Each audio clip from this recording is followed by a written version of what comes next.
And welcome back to the channel. I am Claire Headley, your host for today. This is my next episode of Life After Scientology, and I have the honor of interviewing Mr. Jon Atack. Welcome back, Jon.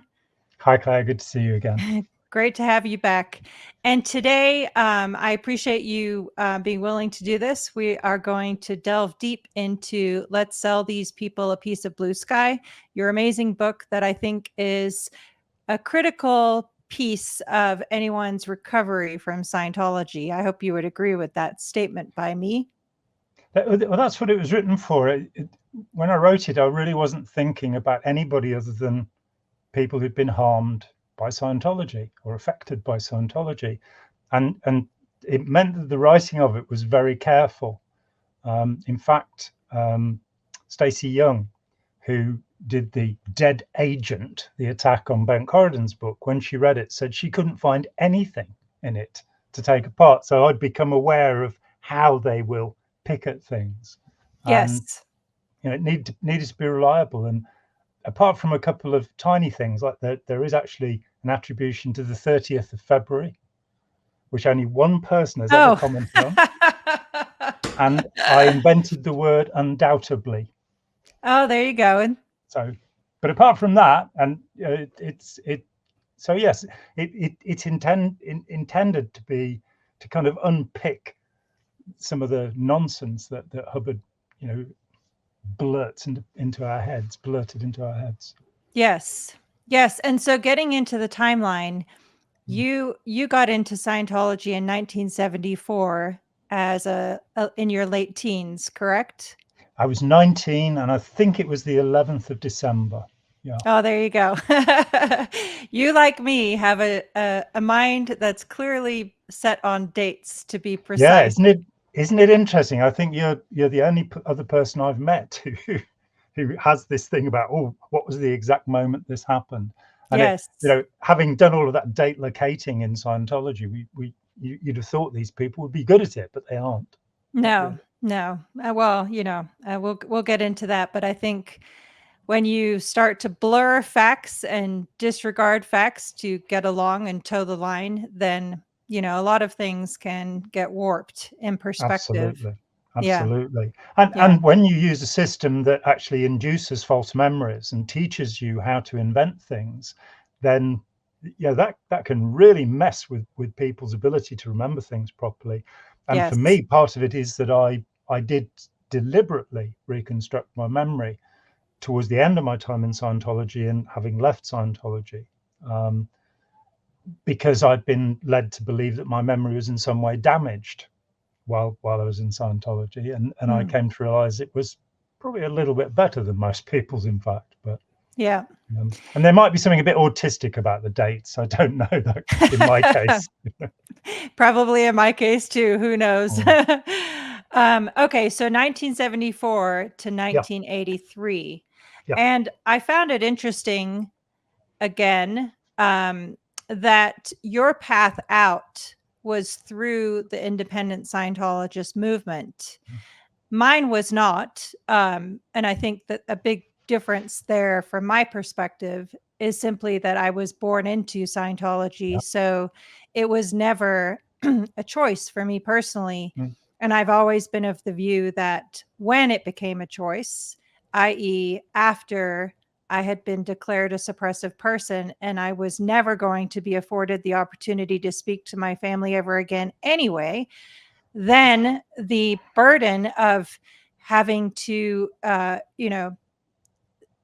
remain in the belief system because of the leverage they had over me, they had already, burned that. So it became my own personal choice, at which point I was done and walked away.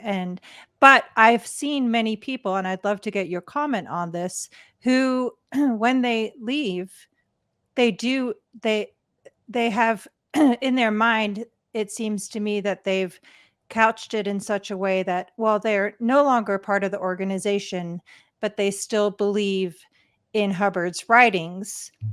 So before I ask you your views on this, my view on this is that has a lot to do with the deep programming and language associated with Scientology, because if they no longer believe, then they're a suppressive person, or there's all these labels that go along with that, or there's all these reasons that Scientology and Hubbard specifically manufactured that explain that very often keep people in for much longer. What are your thoughts on that? I mean, it fits into the general pattern of the way we behave as human beings. It's not exclusive in any way to Scientology. So the way that you trap somebody into something is you make them feel guilty and you make them feel frightened. And so the induction of guilt, the induction of phobia. And with any and every authoritarian control group, and I personally don't think the word cult is pejorative. It just means a group of people that idolize a leader or a doctrine. But we are careful with the C word. But so with any authoritarian sect, you'll find that there is the fear of what will happen to you when you leave, that you will decline. In many of the pseudo-Christian sects, the idea is that, hey, you'll go to hell, you'll be damned.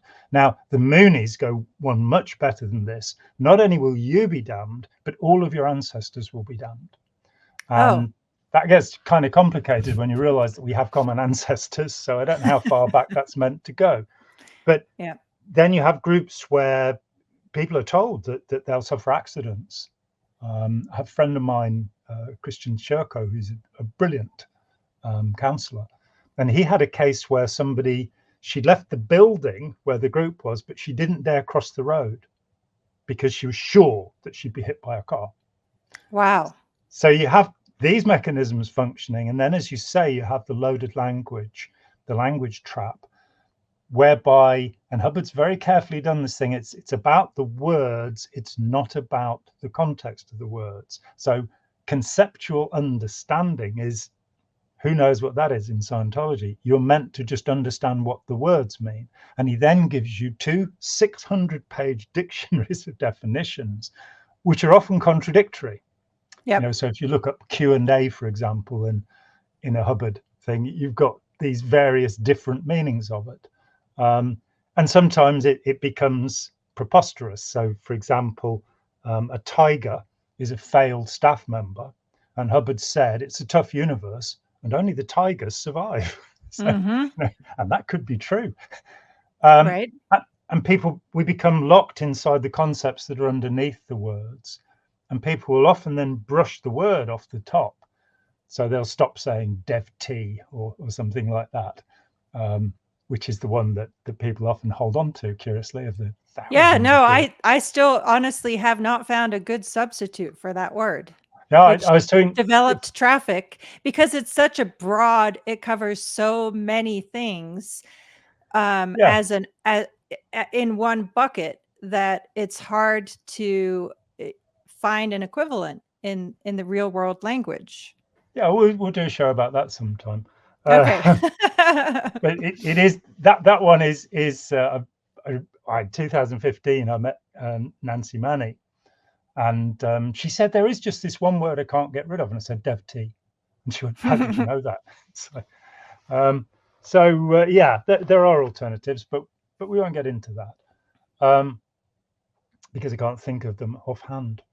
That's okay. But yeah, messing about, and nonsense stuff that's a waste of time wasting. There are all sorts of things that go around it, developed unnecessary traffic. And you can actually develop it further to the dev-OT. Oh, yeah. So the devotees of Scientology developed unnecessary operating thetans, or devotees. It can be used in different ways. So, and there's a whole construction of thought.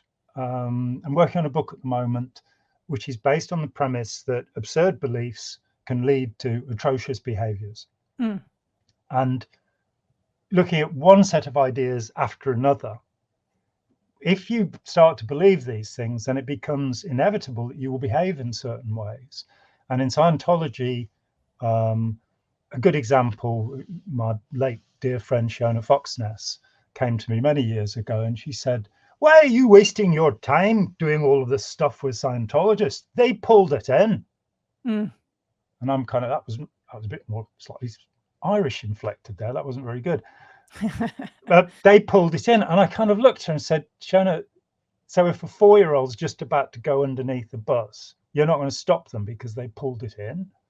This idea of karma, vipaka, action, reaction, that we're all caught up in this thing, that we're suffering the consequences of our past actions, which is an absurd nonsense.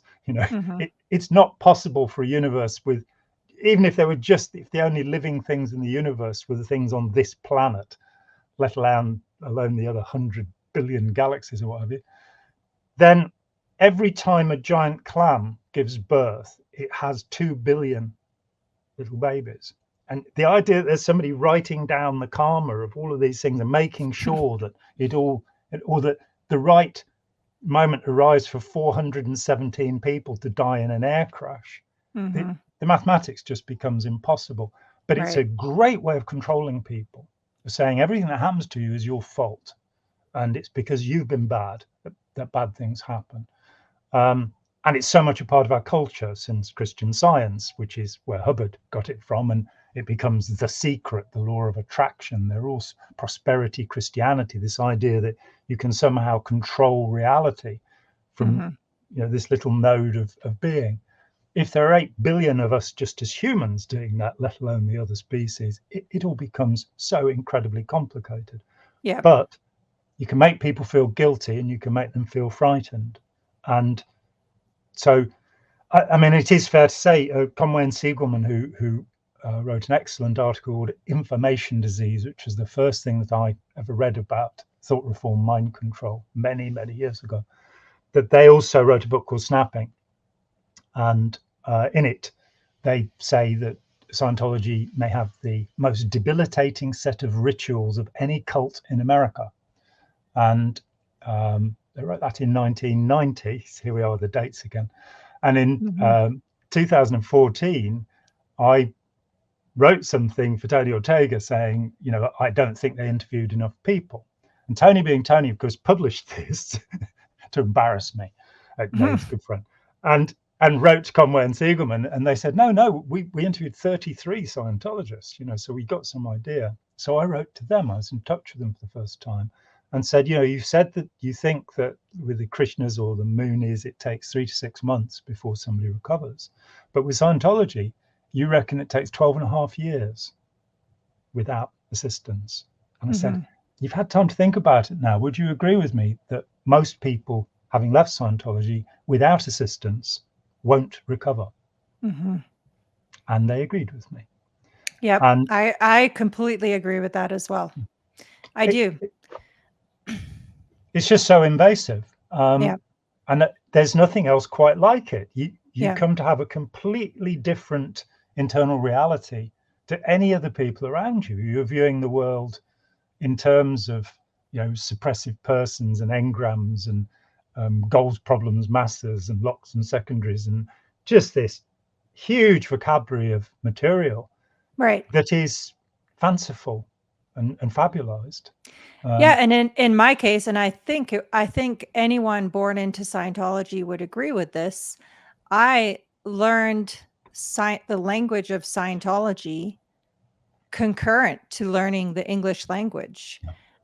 So for all intents and purposes, it was a first language, even without the context. So, some of my earliest memories included statements like, stop being banky. I had no idea what the derivation, I'd never read Dianetics. I'd never even knew what the reactive bank was, but I came to understand as a 4-year-old child what banky meant. Yeah. Yeah. A few years ago, I wrote something for Tony Ortega and had a remarkable email from, and I don't remember who it was, but somebody ex-Scientology kids. And I'd said something about the sloganeering in Scientology and the way that you have all of these thought-terminating clichés, these ways of make it go right, all of this kind of stuff, and that many of them are negative. And within days, they talked to their various members, and I think they sent me a list of 350 put downs from the Scientology literature. And I looked at I these things. saw that. I remember that. Yeah. And the next week, I think they'd added another 100. It just kept on going. And it was a remarkable piece of work, and something that really should be published and republished, because how absolutely horrible, all of these ways of undermining people and controlling them. And of course, Hubbard isn't shy about this. He admits that Scientology is a way of controlling people. He admits it again and again and again. You want to have 8C, you want to have infinite control. And when you do the upper indoctrination training routines, lovely use of the word there, right, which are actually written by L. Ron Hubbard Jr. And the word junior was Tipexed out after he left. And he says that what happened was they were doing one of their advanced clinical courses in the 50s.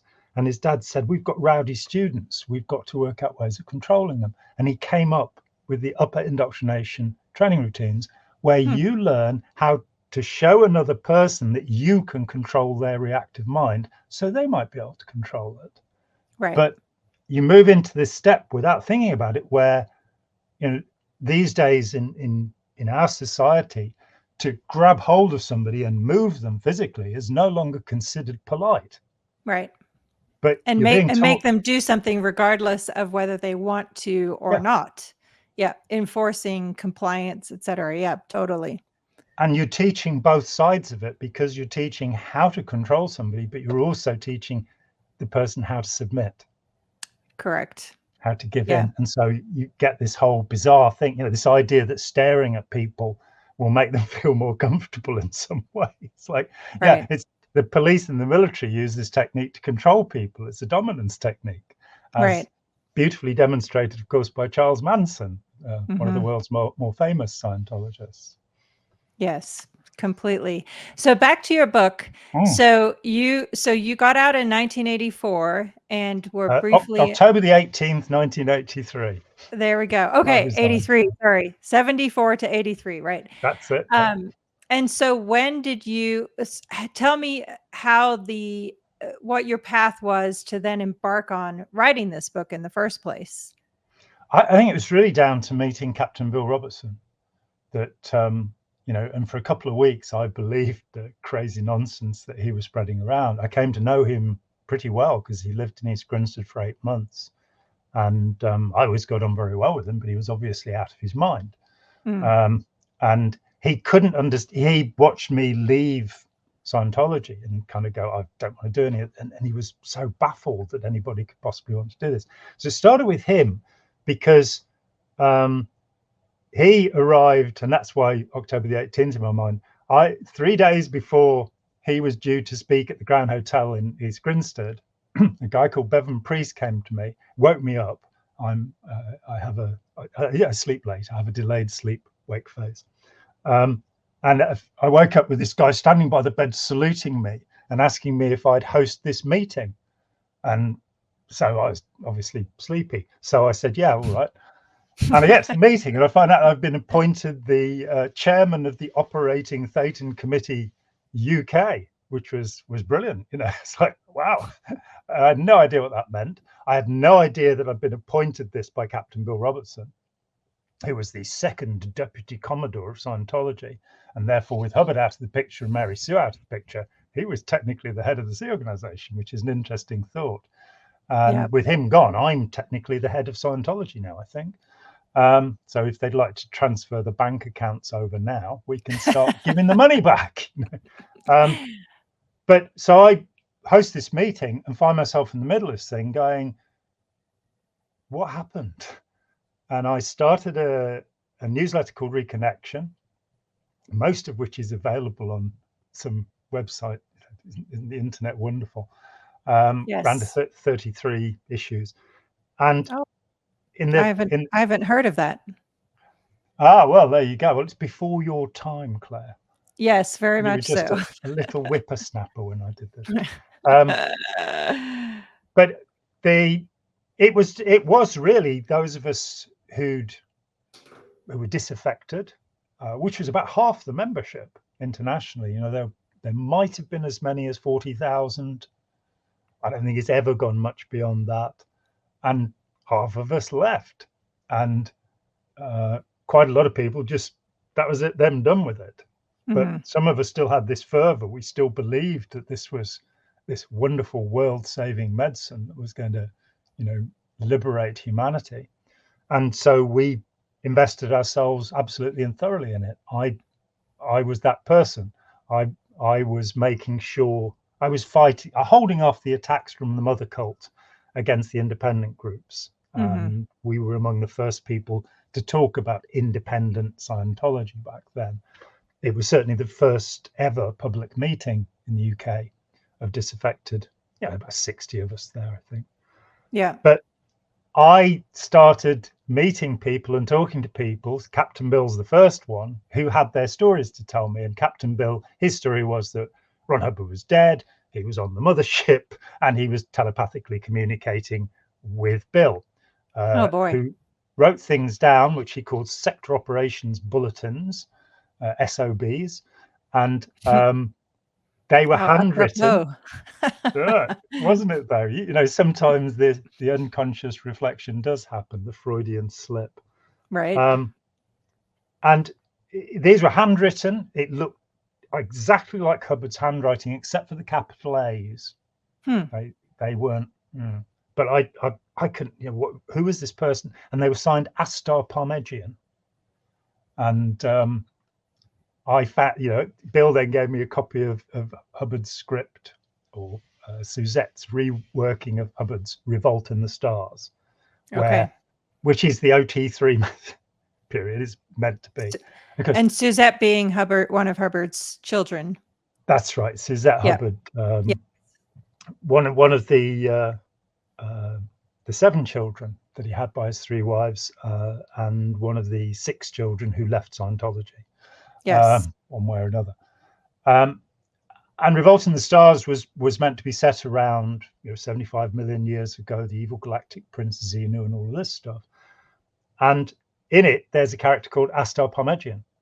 And Astar Parmegian is a nightclub singer who is in love with L. Ron El Ray. And you can guess who L. Ron El Ray might have been. Yep. And I later found out from Bill's girlfriend, who was a close friend of mine, who lived with him for 8 months, that he would take her to outside his clothing stores on a Saturday and point out the things he wanted. And then at 8 o'clock every evening, if he had nothing else to do, he'd put a ball gown on and high-heeled shoes. Now, Bill was 6'4" and big. He'd been a Mississippi motorcycle cop, I was told. And he would sing songs to L. Ron El Ray. So he was my first, it's like I got what he said, and it was like, I don't think his explanation of what happened to Scientology is correct. And I started talking to people because I wanted to know. So the origin of the book is an article I wrote for the second Reconnection that was called So What Really Happened, in which I tried to get how the Commodore's messenger organization, David Miscavige, Pat Broker had taken over, how the Guardian's office had gone, how the mission holders conference had destroyed in a single blow this very prosperous and really the way that people were recruited into Scientology. It was just blown up. Yeah.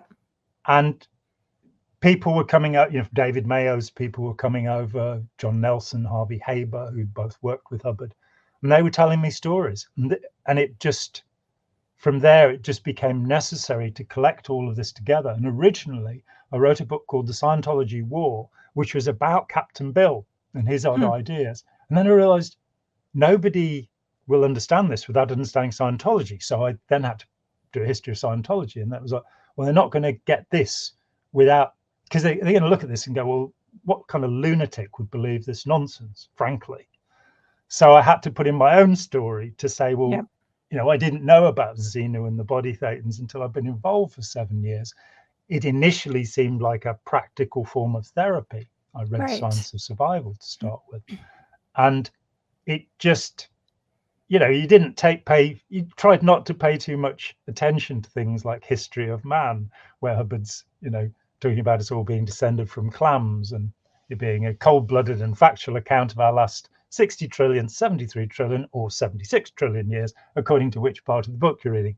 I'm happy to say Miscavige has corrected it all to 76 trillion, but the first edition, Hubbard couldn't quite make up his mind about how many trillion years there have been, and that's a long time, given that we're in a universe that's only 14 billion years old. So trillions, that's very big.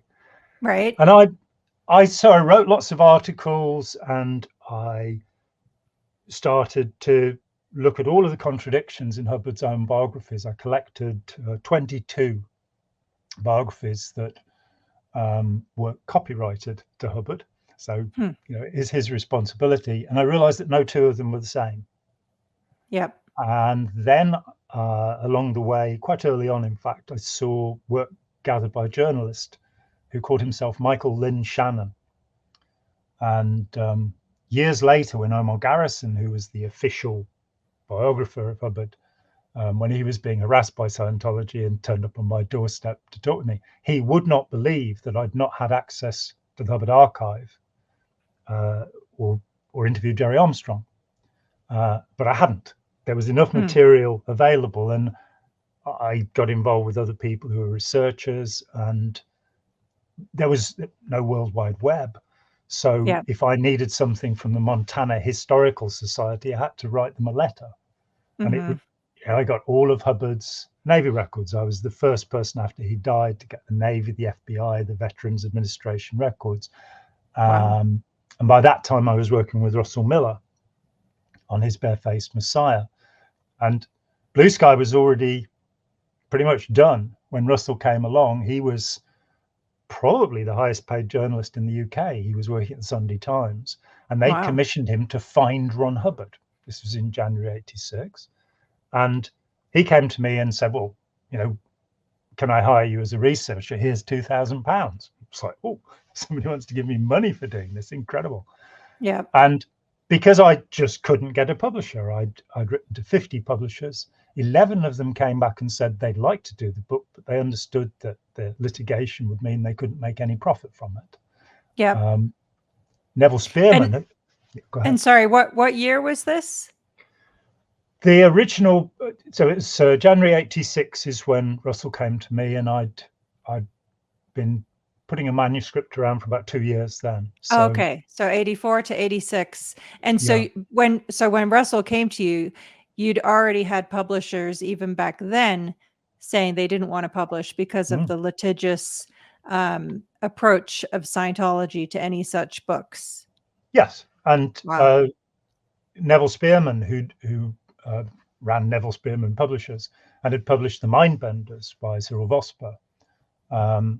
He wrote back to me a personal letter, and I got the idea of this guy in his 70s in his Savile Row suit with his public school accent writing back to me. And he explained it to me in the letter. He said, I'd love to publish the book, but that there is no money to be made. The Mindbenders sold 108,000 copies. And most of that money was lost in litigation. Wow. And he signed himself off Death to the Evil Cult, which was quite something. But I'd given up. I couldn't find a publisher. And so I gave Russell my manuscript. I see. And Barefaced Messiah, and I was his researcher through the whole 18 months of the project. I was his expert witness in '87 in the High Court in London. I don't know if anybody else along the way, you've probably been appointed an expert witness by now, haven't you? Yeah. Yes, I testified in the Danny Masterson trial as an expert witness. Yeah. And I think I was the first in '87. Yes. I don't think anybody had been before. And it was very interesting to be in that situation where you are considered, your expertise is valued by the court. You've shown that you know enough about the subject that your opinion can be trusted. So you're not testifying to matters of your own experience. You're testifying based upon what you know about the subject. So we won those cases in Australia, in the US, and in England. And so, sorry, so were those cases before Barefaced Messiah was published? They were, yes, the attempt to injunct publication in Australia and England. In the US, strange things happened that the book was published and then it was withdrawn, even though Henry Holt, the publishers, had won the case. The judge had warned that because there was unpublished copyrighted material in the book, which had all come from me, Hubbard's diaries, his teenage diaries, letters that he'd written, guardian's orders that he'd authored. Every document that was questioned in the book had gone to Russell via me, including the infamous Skipper letter, the 1938 letter where Hubbard says he doesn't believe in immortality and his only goal is to smash his name into history. I'd been working with researchers and collectors, and there's just a most incredible treasure trove of particularly letters, like the 10th April 53 letter to Helen O'Brien, where he asks her what she thinks of the religion angle, which was a fairly straightforward admission on his part. And he says he needs deeply prophetic when you look at the subsequent where we are now. Holy moly. Yeah. Isn't it though? And I mean, it's a whole other subject. As a Scientologist, I never thought of Scientology as a religion. Me neither. And it only became a big thing with people not being conscripted to go to Vietnam. And so they'd take a 1-week minister's course and now they're exempt. Right. And I know that because I talked with people who'd successfully dodged the draft by doing this. At the time, and even then, thereafter, it still wasn't positioned or discussed as a religion. At least in my experience growing up in it, I never considered it a religion until 1993, after the IRS exemption. Yeah, and I mean, I got into a little bit of a barney with Janet Reitman when she was working on Inside Scientology, because she wrote to me and asked for my help, and I said, well, yeah, there are conditions. The first is you don't tell anybody I'm working with you because I've been steamrolled and I don't want to be harassed anymore. And the second is a note that you call it the church, and it isn't. Right. And she came back with this great defense of, but there are people who are in it who believe it's a religion. And it's like, no, I'm not saying that. People believe it's a religion. That's up to them. It's not a church. A church, ecclesias, is a Christian organization. And that's where he used the word. And he's conned us all into using this per word, this friendly word to describe something that is really not Christian. And of course, it was registered by him in December 53 in Camden, New Jersey. I have the registrations, along with the Church of American Science, which is one of the little windows onto Hubbard's real intentions, because when John Sanborn put together Modern Management Technology Defined, because Hubbard never looked at the things he'd written, and John edited everything from 54 to 78, he found a definition of the Church of American Science, and it's in the book, where it says it's to recruit Christians and move them onto something better, meaning Scientology. So the word church, there was also the Church of Human Engineering. We still await the consequences of that particular church. It hasn't been activated yet. Right. So I'd written a book. I couldn't get it published. Russell had the manuscript. Since then, Russell gave it to Chris Owen. He gave all of his material to Chris Owen, and Chris gave all of his material to me. So I've got the original typescript that I gave to Russell, where Russell's crossed things out and he's taken chapter titles from me and he's taken whole sections. So probably about 50% of Barefaced Messiah came directly from me. Wow. But the other 50% is brilliant research on his part and his wife, Renata. So for example, his interview with Margaret Roberts, who was Hubbard's aunt. She's only 8 years old, was only 8 years older than him. From the age of 6 months to 12 years old, he lived in the same house as her. And so we had this precious interview with this woman who, when she's asked, well, what about him being a blood brother with the Blackfoot Pekuni people? She says, I'm sorry, I've never heard of that.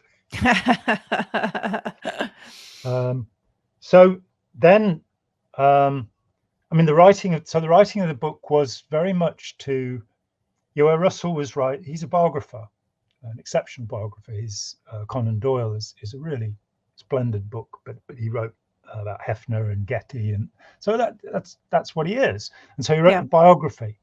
I wasn't seeking ever to write a biography. I was seeking to say, he says this here and he contradicts it here. Because if you want to get somebody to the point where they stop fanatically believing something, you have to use cognitive dissonance. Right. Yes. No. And I will say, I love the quotes that you used at the beginning of the chapters, because it's such stark contrast. Obviously all of the quotes I'm familiar with, but just the way you laid it out, I thought was very, very good and very eye-opening. Thank you. Anyway, so carry on. and that's also important. The sequence with which you give somebody information is vital. And I decided that for the most part, I would just follow a chronology. Yeah. So when the Dead Agent pack came out from Scientology, there were 60 points in it. And nearly all of them is sort of, he says that Scientology was banned in Victoria, Australia in fact, it was actually, and you say, yeah, it's chronological. That's when it was banned. If you read further, you'll find when the ban was lifted. All but there were 3 things of those 60 that weren't answered within the book itself. The other 57, they're all in the book. It's very poor work. Those 3 are all to do with Vicky Asnaran's statements, because she, of course, having made those statements, said that she'd perjured herself. And as I understand it, took an amount of money and went away. Yeah. And I decided that she was telling the truth in those statements. And if they wanted to sue me over that, we could deal with that then. Fair enough. Okay, so we're up to January 86. You work with Russell Miller. So then what happens that your book does then finally get published? Oh, somewhere in early 88, late 87, in fact, Russell called me up and said he was being followed by private detectives, and he was curious to know if they were the same private detectives who'd been harassing Lyle Stewart, the publisher who'd published Ben Corridan's L. Ron Hubbard, Messiah or Madman. And would I ask Lyle? Now, I didn't actually know Lyle, but it's fair enough, And Russell had done a story in China, he'd done a story in Mexico, he'd done a story in Germany, and there'd been private detectives following him. At great cost to the Scientology parishioners, no doubt. No doubt. And so I phoned Lyle Stewart up, and Lyle's first statement was, have you written a book about Scientology? I said, yes. And he said, I'll publish it. That was the beginning of the conversation. Nice. I later found out that anybody who phoned him up, he'd say, have you written a book about Scientology? Oh, that's funny. and he was a rogue. He was a guy he published books about gambling, which was his favorite pursuit. He published books about the IRS, who were his favorite target. And he basically, ultimately, I didn't fare too well from the deal I made with him, but I don't think that was his fault. He came to England and we met in a hotel in London. He had the contracts and he said, I've sold the publishing company. I've sold it for $12 million to a group called Carroll Communications, but I'm still representing them. Here are your contracts. And I sign up. And the guy who bought the company, Steve Schrager, he had no idea what he'd bought himself into. And of course, we're then sued before the book's published. Now, on the lead up to that, this guy, Dougie, came along driving a Rolls Royce with his initials on it, on the license plate, and said, I'm really rich and I want to help you publish this book about Scientology. This went on for about 6 months. And I very foolishly let him have a copy of the manuscript, Mm. and then I was sued. Now we Oh, tracked him down. He was a private detective. The Rolls Royce was hired, just happened to have his initials on the license plate. wow. And he managed to entrap Cyril Vosper in a kidnap deprogramming in Germany. And before he went off to Germany, Cyril told me that he was going to go off there and somebody was going to be kidnapped. And I said, you must not do that. This is a dreadful thing to do. And I would never and have never approved of such things. And it's Right. utterly counterproductive and unnecessary. You know, Yeah. you don't lock doors on people. You don't shut people up. You communicate with people. Right. And That's what I Scientology does, is lock people up. And so definitely very different methods are absolutely required. yeah, and they've actually, of course, were convicted of kidnapping and deprogramming in the Guardian's Office 11 case. Mary Sue Hubbard admitted in her 217-page stipulation of evidence that she had ordered people to kidnap Michael Meisner, and Right. that he was held, I think, for 6 months and all. But as you say, the Sea Organization, the amount of human trafficking, which is, of course, something that you were the first people to try and do something about that, you and Mark. Yeah. And it is a reality that people are being trafficked, they're being enslaved, and you know that false imprisonment is the least of it. The Lisa McPherson case exemplifies. You know, she was not only kidnapped, she was tied down, and when she died, she had ligature marks on her wrists and on her ankles. Died of Right. dehydration in the keeping of David Miscavige. That's right. So yeah, absolutely terrible.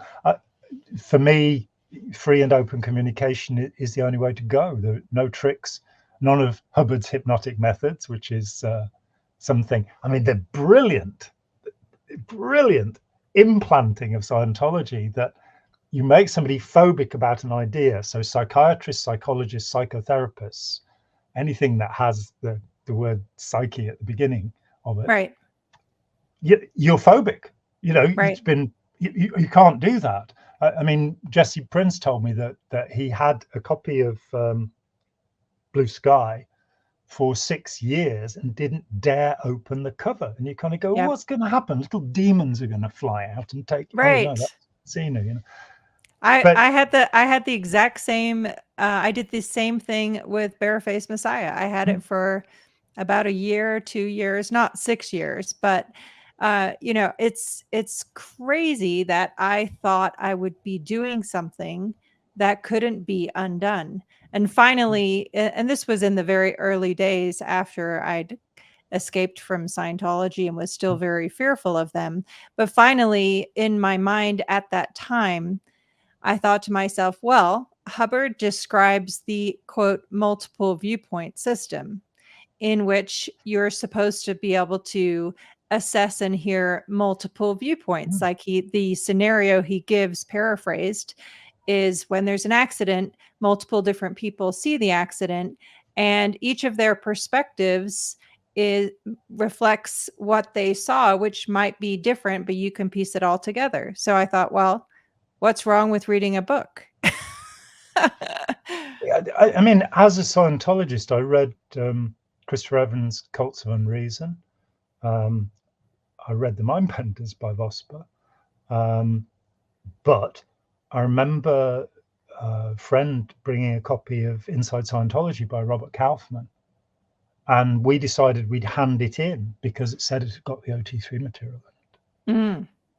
And you know, I later came to know Robert Kaufman, who was a fascinating and eccentric human being. But it was a very valuable book, I think.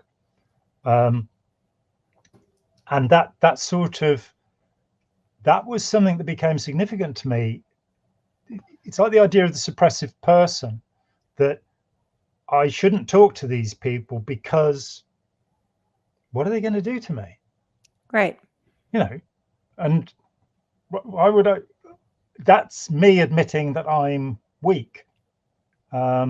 when I interviewed John McMaster, the world's first real clear, as Hubbard named him to his own surprise, he said that when, because he's right there when the fair game doctrine is being written in 65.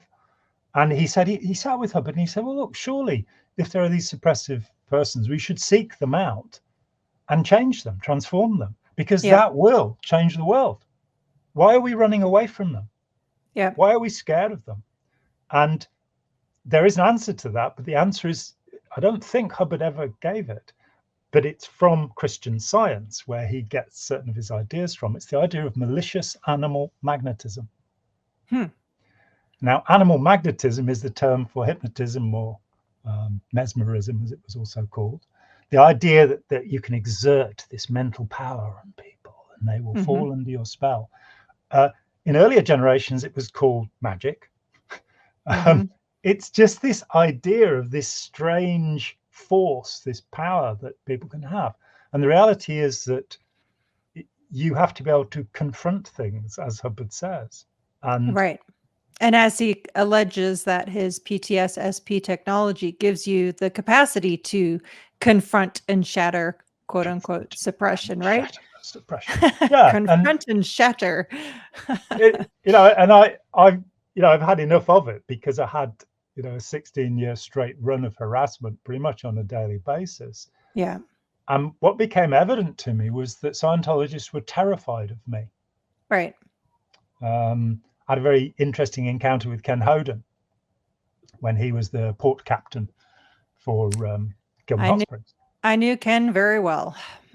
He's the man who invented the word unconscionable, which he used in an interview with BBC Panorama. It's unconscionable what they've done with my religion.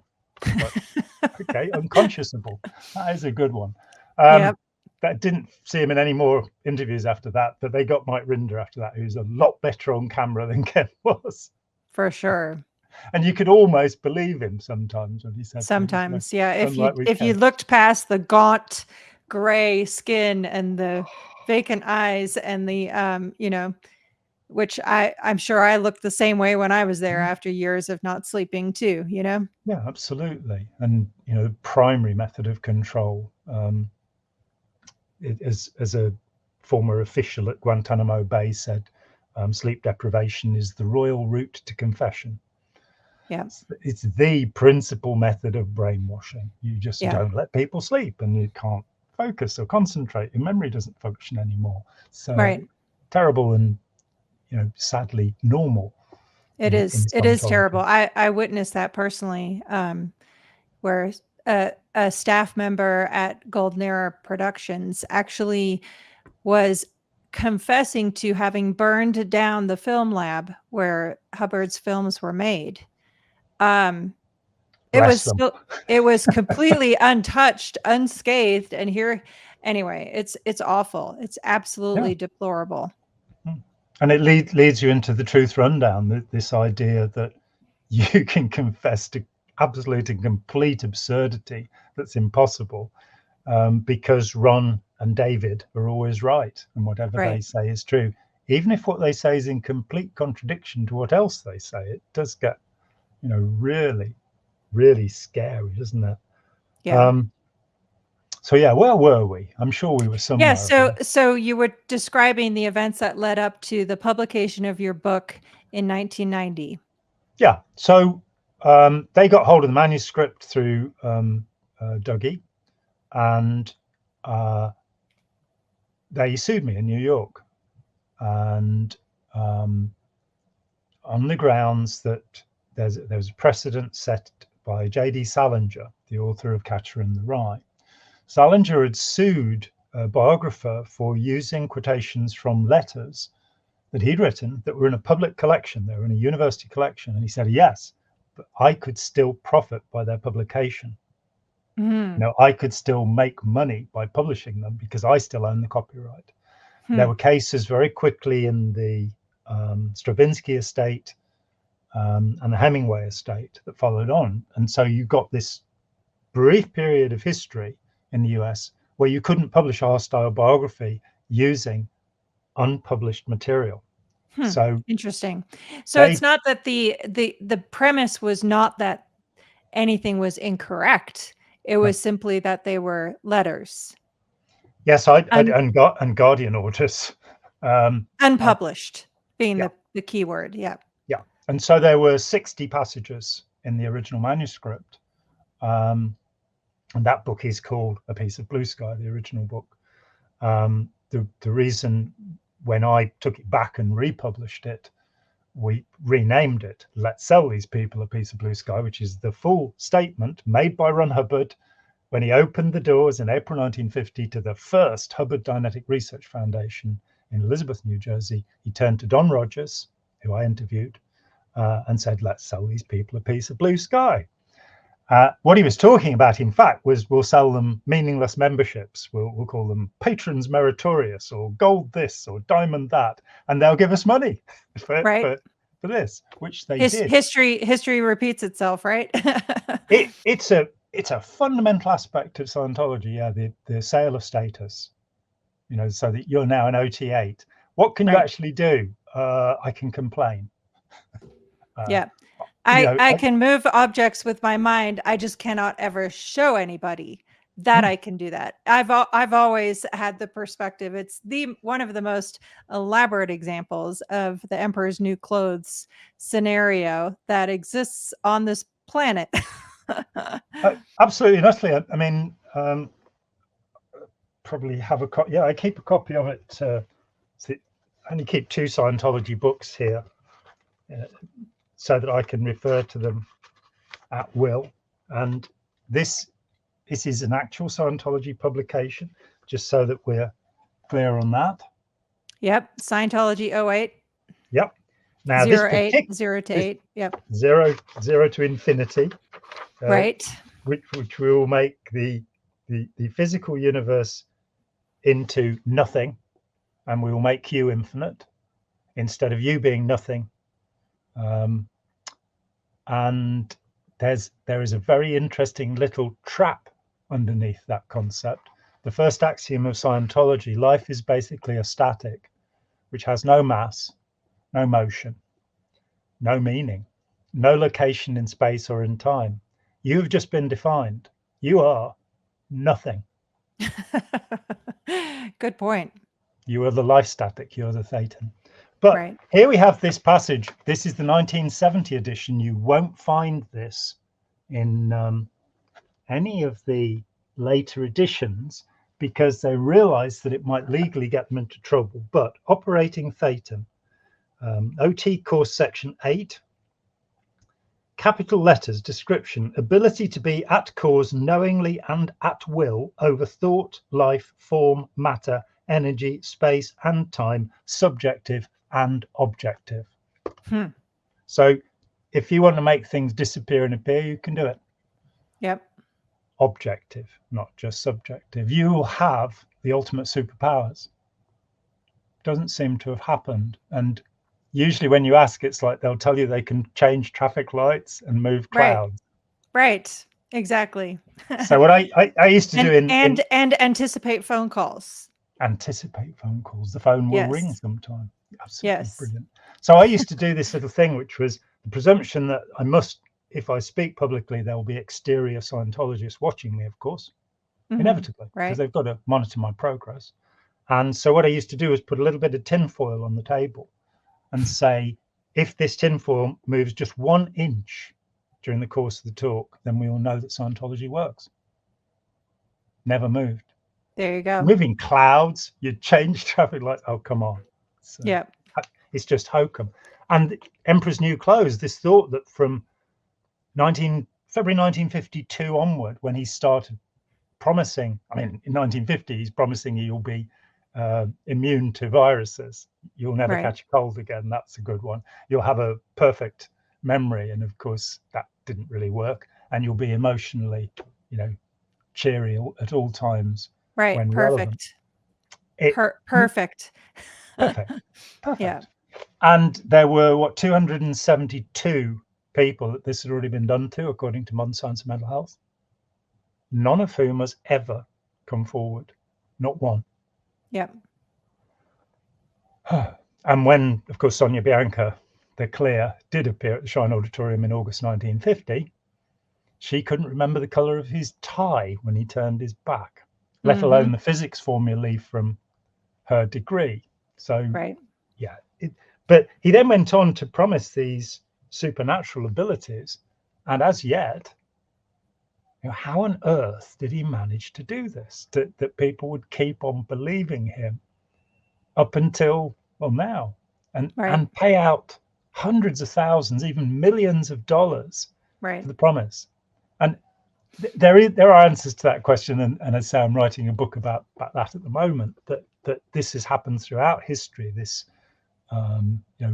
Hubbard said that his favorite book was 12 Against the Gods by William Belitho, and it's always surprised me that kind of go, look, this is Ron Hubbard's favorite book.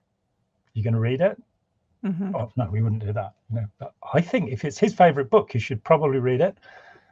One of the 12 people in there is Cagliostro, who is one of the greatest conmen in all history. He went around the crown princes of Europe scamming them, and he is the very model for Hubbard. This is his favorite book, absolutely his favorite book. Very telling. Yeah. As indeed in many of his other favorite books, like Hypnotism Comes of Age by Wolf and Rosenthal. If you want to understand Scientology, that's a pretty good one. Yeah. He'll make these casual references, or Aleister Crowley, of course. He tells you to read Aleister Crowley, and I did. And I found tens of things that became part of Scientology, including the birth engram. That comes directly from Crowley. Wow.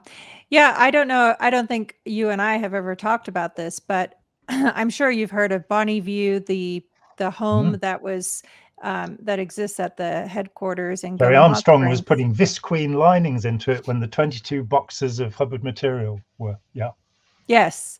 And of course that was renovated at a cost of, I think it was $30-some million in the early 2000s.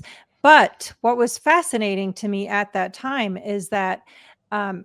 Ron Hubbard's personal library, which was some 2,000 books, was replicated, and every one of those books had to be purchased and put into that home. And that list of books, I'm confirming what you're saying. Every single significant text, and other ones not significant too, were absolutely on that list. And it was fascinating to me that as someone born in Scientology, I would never consider reading Freud or, any of these many people that Hubbard even references in his lectures and books and materials. But we would never be allowed to read those ourselves. Anyway. Yeah, I mean, two points on that he, of course, makes the one claim, which is that nobody contributed anything major, and that his in Fundamentals of Thought, he says that his is the first discovery in 50,000 years. And that makes me wondering, well, what was it that was found 50,000 years ago that was so important? Great question. We'll never know now. No, we won't. Then he's certainly not coming back. He's long since missing in action at this point. Oh, yeah, and who can blame him, given what might happen to him if we caught him? Right. But then you have these lists of people, like in 8008, that he's beholden to. Yeah. And Freud pops up a number of times. So he talks about Commander Thompson, who, when he was 12 years old, he learned the Freudian mysteries from somebody who'd studied with Freud. Commander Thompson didn't study with Freud. He did send Freud a postcard once. There's a postcard in the Freud archive from Commander Thompson. Russell Miller found the log of a ship that went through the Panama Canal in 1923, and Ron Hubbard and Commander Thompson were aboard that ship. So it's very likely he did meet him. I don't think he learned much about the Freudian mysteries, having read his diaries when he was 15 and 16. He just seems like a kid. He really wasn't thinking deep thoughts. Right. The only trouble with China is there are too many chinks there. They could use the Great Wall as a roller coaster. And his only comment about mysticism, having said he'd studied with gurus in China, India, Tibet, and Mongolia, the only comment in his handwritten diaries is that he visited a lamasery and the monks sounded like bullfrogs. That's it. Oh boy. But with Freud, there is that clue. And there are a series of lectures given before the First World War in Worcester, Massachusetts by Freud. And in one of them, he describes the Dianetic method. He's got counting back.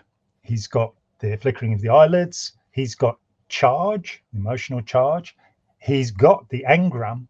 Doesn't use the word, but he says that this, where Hubbard, so we see he didn't understand the unconsciousness of the pain stuff. No, he's got that too. You've pretty much got the method. And then Freud explains why you don't use it. And that's because it makes the person more dependent, not less dependent on the therapist. Makes sense. And, well, I believe that Freud was an utter and total con artist. It's been one of my studies over the years, but Frederick Crew's book about Freud is exceptional. And you find him stealing ideas from people. He's, when I left Scientology and went, well, Hubbard credits Freud, I'd better read some Freud. And I can remember reading the first paragraph of a Freud lecture and going, this is just like Hubbard. This is a guy who's narcissistic, he's boasting, and he's paranoid. Everybody's out to get me. It's sort of, oh, this is the same kind of temperament. Interesting. But nonetheless, you have this original thesis, you might call it, which would be turned into Dianetics. Yeah. I mean, a similar method was used. There was a hypnotist called William Brown, who's famous because when Agatha Christie went missing, and the largest manhunt in British history was to try and find her, when she turned up and said, I don't know what happened, I have amnesia, she saw this guy, William Brown, and he used methods in the 1930s that are strangely similar to Hubbard's approach in 1950. But yeah, so this idea, that was a lot of, the research to do Blue Sky. I had to get into all sorts of archives. There are, I was one of the people who was interviewed for a book called Religion Inc. by a guy called Stuart Lamont. And he interviewed 5 of us to write a book. When I checked through Blue Sky, there is material from 150 people. Wow. But most of the material comes from Hubbard. Yeah. As you've seen in reading it, it's just, you don't have to make anything up. You're just like, no. He was 2 years old, 4 years old, or 6 years old when he became a blood brother of the Blackfoot people. I was in a deposition with Kendrick Moxon, Toxic Moxon, one of the 38 unindicted co-conspirators, along with Ron Hubbard in the Mary Sue case. Yes. And I had a couple of interesting days with him in this deposition, and he pushed this thing across. He said, you say that Ron Hubbard was not a blood brother of the Blackfoot. Here is a letter on the letterhead of the Blackfoot people by a member of the tribal council saying that he was. And I didn't even look at it. I said, it's Tree Many Feathers, isn't it? And he wasn't a member of the tribal council. And he pulled the thing back and looked and went, oh, no, he's not on the letter. Tree Many Feathers, if you look to the Los Angeles Times of June 1990, he's interviewed and he says, I'm an 8th blood Bakun. I found out that there were no records. So I had a ceremony and made him a blood brother. Wow. And kind of going, two or 3 points there that the tribal historian said we'd never made a blood brother. And the deputy chief of the tribe said, there's no such thing. And indeed, I don't believe any Native American group have ever made a blood brother. Yeah. It's a Viking myth that Hollywood imported in the 1920s and 30s. Yeah. But Hubbard quite liked the idea, evidently. And you kind of going, so they made you a full-blood brave at the age of 2. That is a little fanciful, isn't it? That one completely. I did trace down. And this was the nature of the research, to try and find out anything and everything. Every story he told has some tiny little grain of truth in it. So what was the connection with the Blackfoot people? His aunt, as I say, Margaret Roberts, said, never heard of them. Don't know what that's about. I got a map. He references he gets the date wrong. I think he calls it the 1910 edition of the Encyclopedia Britannica. It's actually 1911, or it's the other way around. One suddenly arrived in a bookshop in East Grinstead, 38 volumes for £5. The one he'd used. In that Britannica, there is a map of the reservations of the Picayune people. And you see that the train line that took him from his place of birth, Tilden, Nebraska, at 6 months old, through to Helena, Montana, goes through a Blackfoot reservation. Oh my gosh. Then that's the sliver of truth? Yeah, wow. That there were Blackfoot people begging on the station. By this time they'd been completely and absolutely devastated. Yeah. And so I imagine that his mum told him something about how they were on the station there, and he fabricated this story. I mean, looking at his teenage diaries and how he studied with gurus in the East, and then seeing what actually happened. I think there's a Dianetic axiom where he basically says there is no such thing as creativity. That you're always working with something that's happened and changing and expanding it. And it's no, I don't think so. I think there are people who've brought new things into the world. Absolutely. But he was describing his own process. Right. Which was that he just stole ideas from people and expanded them. And you look at any of the things he did, like the Alaskan radio experimental expedition, where what actually happened, and there's a book published by Scientology of photographs of Ketchikan, Alaska. Yep. And it shows you that what the expedition was him spending 6 months stranded in Ketchikan, appearing on the radio station there where he was much loved, and not actually doing any hydrographic charting or anything of that type, because his ketch, the boat, the magician, had broken down. And so he sat there, and that becomes that story. And you look at, I analysed all of the claims that he made, the Caribbean motion picture expedition, and that one was freaky because the denials of the success of that are articles written by Hubbard at the time. So he's saying, "Oh, we didn't achieve anything. Didn't have any pirate battles at all, which is what they'd been meant to be doing. But we did provide valuable research for the US Hydrographic Department." So sure. Fascinating.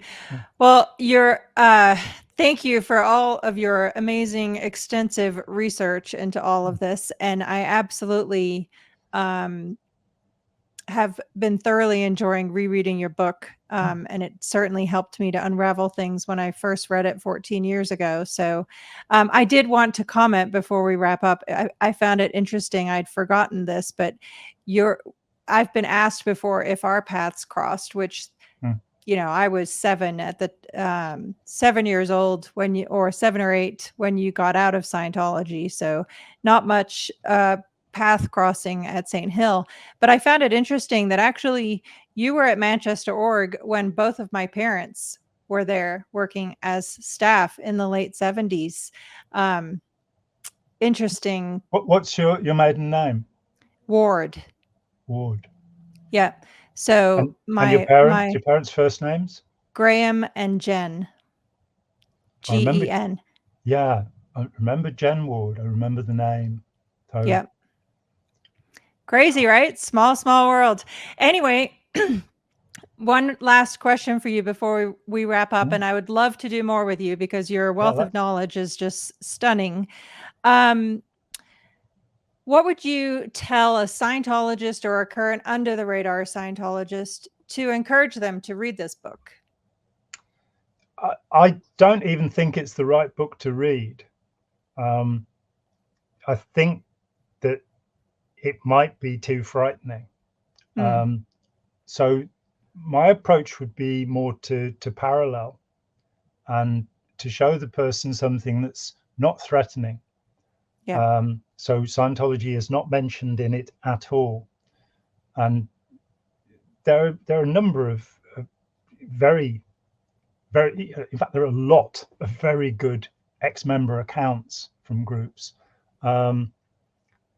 perhaps Sarah Edmondson's book about her experience with NXIVM. Yes. Um, I'll be interviewing Sarah next week, interestingly enough, that you mentioned that. give her my regards. I will. I absolutely will. It's a while since we last spoke, but also, you know, looking at it's sort of understanding that this is about us being human. It's not about there being anything special about any particular group.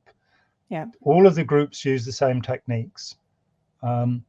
Scientology uses nearly all of them. Yeah. You know, so if you went to transcendental meditation, and I did a lot of research on them, and there are a couple of videos on my channel with Pat Ryan and Joe Kelly, who are deeply experienced in transcendental meditation. And I take it's a negative group. I do not have a positive feeling about it at all. Yeah. But they're and looking at things like that, videos about things. But with transcendental meditation, you've got two techniques. You know, you've got repeating the name of a demon or deity over and over again until your head wobbles.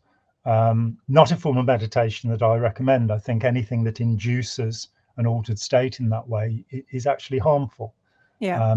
Even though it can blank out the anxiety you're feeling about other things.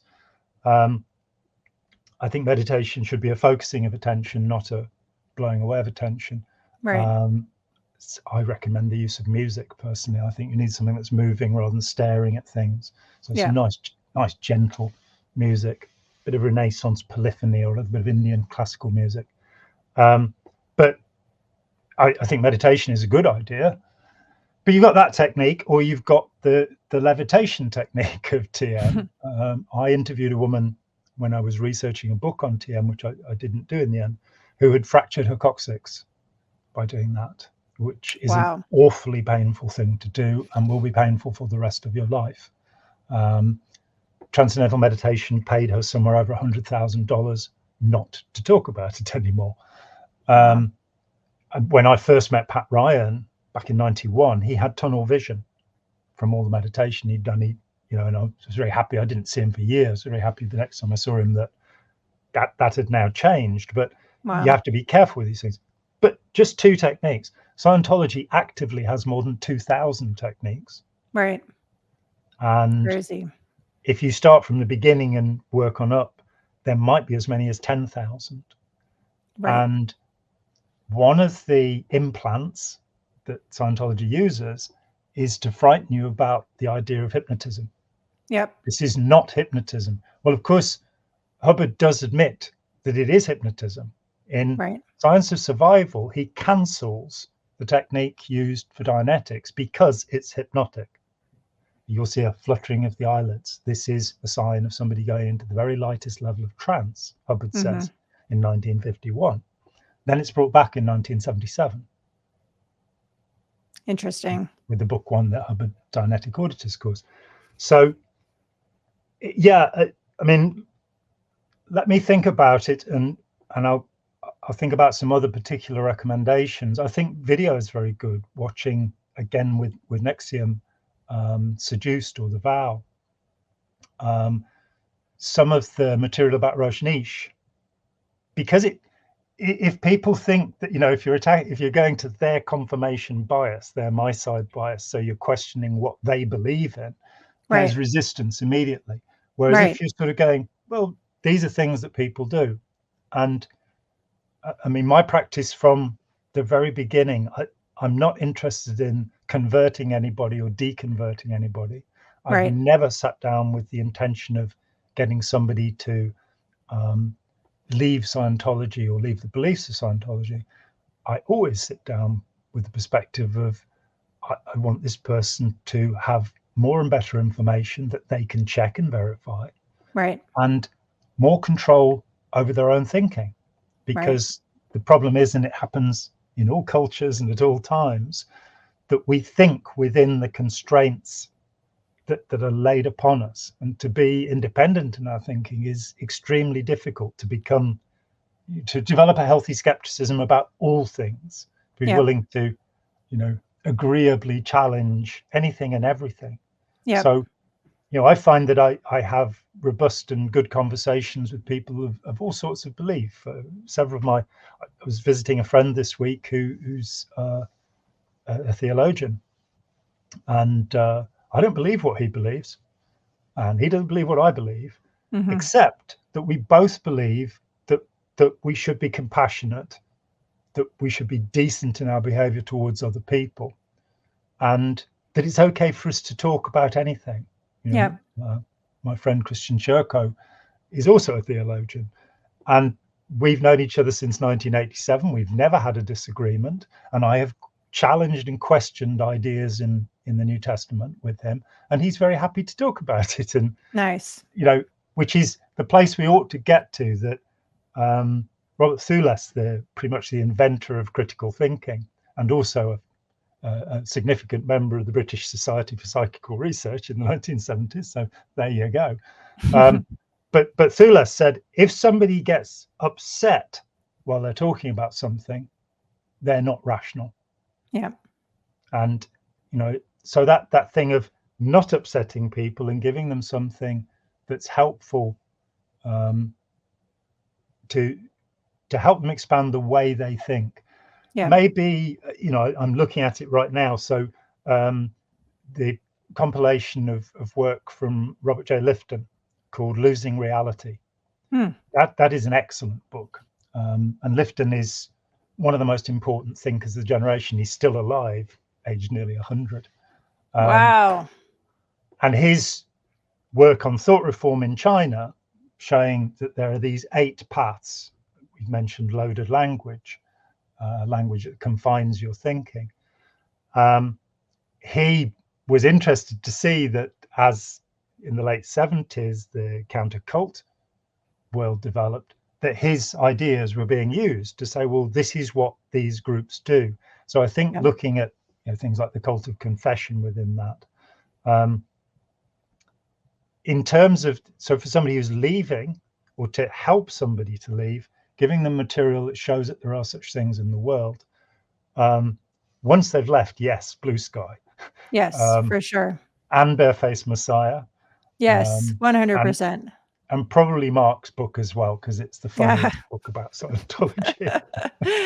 Yes. And to wrap up, as we discussed at the beginning, I will have 4 copies of A Piece of Blue Sky. Let's Sell These People a Piece of Blue Sky, signed by yourself. Thank you so much for that agreement. And so for anyone who's watching this video, we just ask that you comment, ask any questions you'd like for future discussions. Yeah. And I will be giving those out to this community because there's a lot of amazing people interested in this topic and who could benefit from reading the book, I think.